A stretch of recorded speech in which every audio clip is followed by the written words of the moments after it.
好，影魔就是我，我就是 P。大家好，欢迎您收看由 Peace 给您带来的第一视角。本期是给大家带来 SF 影魔的第一视角。影魔，是我最具有代表性，也是平时最爱玩的一个英雄。记得是去年的圣诞节吧？对，应该是圣诞节，因为当时有一个圣诞版本，就是打掉入山拿到不朽之守护之后，头上会有一个戴圣诞帽的效果。我不知道大家还有没有印象？就是在当时的那个版本中，影魔冠上了我的 ID。当我得知到那个消息的时候，感觉非常非常的荣幸，内心也是非常非常的激动啊！忽然想起了一位老朋友，是谁呢？国士无双，就是现在在eHome的国士无双。以前我和他做过队友，平时的话，我跟他私底下是非常聊得来的。我觉得国士无双是一个学习能力超强，也是非常非常有意思的一个人。在这里不得不提的就是国士无双有一首歌唱得非常非常棒，大家知道是什么歌吗？叫《精忠报国》，有兴趣的同学可以去听一下。时间过得也是很快，1年就这么过去了。国士无双依然在为他的梦想奋斗着、努力着，在这里也是祝福一下他所在的eHome战队，在今后的比赛中能取得好成绩，也是祝福一下国士无双，希望他在以后的职业生涯中可以一帆风顺。好了，闲话就不多说了，进入今天的主题吧。之前也是有很多朋友跟我反映说我的视频杂音太大了，因为我录制视频的地方是在网吧嘛，所以可能会有各种各样的声音，而且杂音会比较大。我为什么要去网吧打呢？主要是因为在那边操作习惯了，而且网吧人比较多，感觉打起来会更有气氛，更有感觉一点吧。这次视频的录制也是在网吧完成的，不过我把网吧的麦给关掉了，只录制了游戏的声音，想回来在后期录一下解说部分，结果出了各种差错，不知道是软件的问题还是机器的问题呢？估计真正的问题可能是我还没能驾驭这款软件嘛，也是非常的遗憾嘛。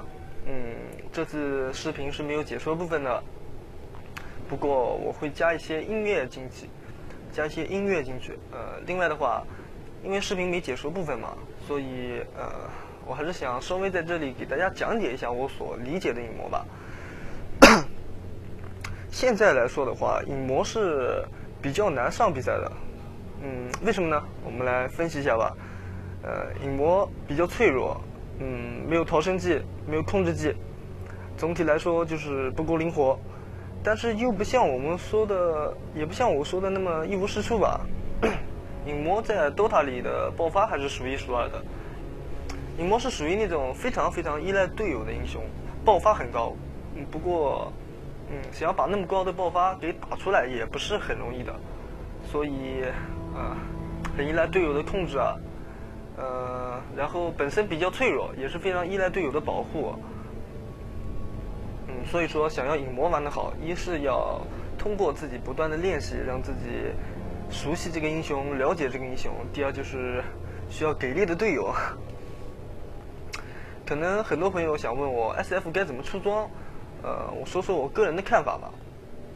现在 SF 出装的话，大体上就2个套路吧，一个是老套路，就是假腿磨平速 BKB， 然后蝴蝶分身那种。还有一种则是现在比较流行的，相位战鼓完了之后再出 BKB， 假腿 BKB 属于那种站桩输出型的，假腿增加8点力量，增加了1点存活能力，然后假腿还能增加攻击速度，也是给 SF 前期带来非常可观的物理输出。因为大家都知道 SF 的2技能是可以通过击杀单位获得提高自己本身的攻击力的，所以前期它增加攻击速度是比堆攻击要好很多的。前面也是说了 SF 比较脆啊，那么相位战鼓看起来好像撑血撑的不是很多，而且也没有假腿提升的 DPS 那么高。那么相位战鼓的好处到底在哪里呢？移动速度、追杀能力、逃生能力。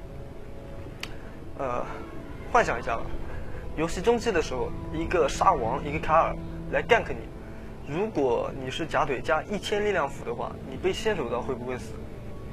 没错，如果你被先手到的话，应该是会死。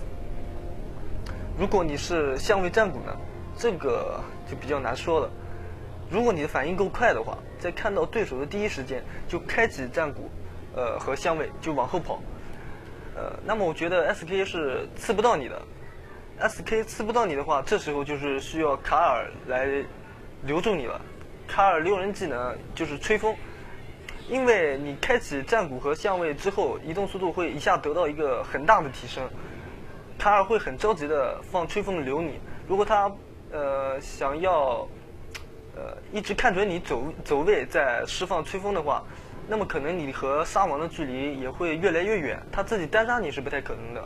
所以这时候他释放吹风会比较急躁，而你呢又会比较冷静。注意一下卡尔预判的位置，然后临时调整自己的走位，这样躲避这次 gank 就是相对来说比较容易了啊。